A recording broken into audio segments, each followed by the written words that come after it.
We live in an era of deep lore. Our films, TV shows, comic books, video games, and all sorts of other media have a vast quantity of minutia and lore behind them. Some spanning multiple different genres and mediums. These types of media attract neurodivergent people who might not find as much acceptance in what's considered normal society, and they look for some form of escapism in their media. Escapism isn't necessarily a bad thing. We all need a break every once in a while. People have been reading and telling stories for as long as we've been able to talk. Calling fantasy or escapist media childish is just stupid and immature. However, some people have a hard time differentiating fantasy and reality. Many people have talked about this before, but today we're going to talk about it in terms of martial arts and fantasy media. As people who grew up watching Star Wars, Lord of the Rings, and many other movies involving sword fighting, we are a product of the Hollywood movie machine. At one time, we too believed that reverse grip of the sword worked. That spinning attacks were amazing. And that you could dual wield the long swords. And all of the other things you've probably heard us rail against. As we started defense, however, it soon became apparent that these were not the reality. And did this make us a little bit sad?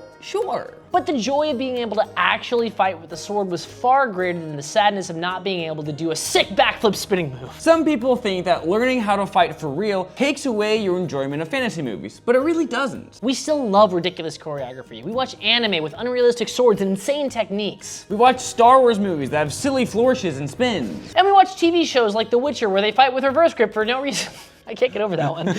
As long as the justification in universe is good and the choreography is tight, it really doesn't matter what's going on. What has started to take away some of the enjoyment of fantasy for myself and other people who really practice martial arts is other nerds. Now bear with me for a second because we're about to get a little bit uncomfortable. You see, the realization that fantasy is, well, fantasy came about for us when we started fencing for real. But most people don't do that. Be that because of time, money, or opportunity, the majority of people don't do martial arts. Even fewer do sword-based martial arts, and even fewer than that do sword-based martial arts that actually spar. This means that most people just don't have the experience to tell them that reverse grip and spinning attacks and everything else that we talk about doesn't work. Because they're so immersed in their fandom and its lore, and because they've connected with these characters on an emotional level, things start to get complicated. People with a high level of emotional investment in these fandoms, but no practical martial arts experience, can sometimes misunderstand our criticisms. When we say that the moves of their favorite characters or the lore of their favorite franchise is unrealistic, what they're actually hearing and feeling is us telling them that they individually are wrong and the characters they love are bad. In order to enjoy a fandom in a healthy way, you need to be able to separate fantasy and reality. I can appreciate that the choreography when Ahsoka fights Darth Maul in the Clone Wars is sick as hell, but I also understand that it's not realistic. But for many of these people, it has to be real. They're not content to understand that what they're watching is fantasy and real swords don't work that way. And that's why they start to try and justify these movements and these styles. Reverse grip works for defense. Reverse grip works in tight spaces. Reverse grip works if you're acrobatic. Reverse grip works to block X, Y, Z. It doesn't. It just looks cool. And that's fine. It should be okay to say this isn't realistic, but it looks cool. But we think this might go even deeper. Even though these people aren't ever going to pick up a sword and fight, they want to believe that the time they've invested in this medium has been worth it. They want to think that their fantasy escapism has given them knowledge and insight into the real world. That if they were to take up the sword, they would know something about how to use it. So telling them that everything they know is a lie is a personal attack. What they're missing, though, is that the enjoyment of the art is time well spent. They don't have to justify the time they spent enjoying their fandom with real-life skills. This is something that we all go through. Everyone who's watching this video has a fun factoid that they absolutely believe that is absolutely false. I constantly learn that something I thought was real wasn't. That's just the nature of reality. We don't know everything. Many of the things that we think are true aren't. Tropes from our favorite movies or TV shows that we take as reality are complete fabrications. Fantasy doesn't have to be realistic. It is escapism, and that can be important. Allow your fantasy to be there just for enjoyment. Free it from the burden of realism.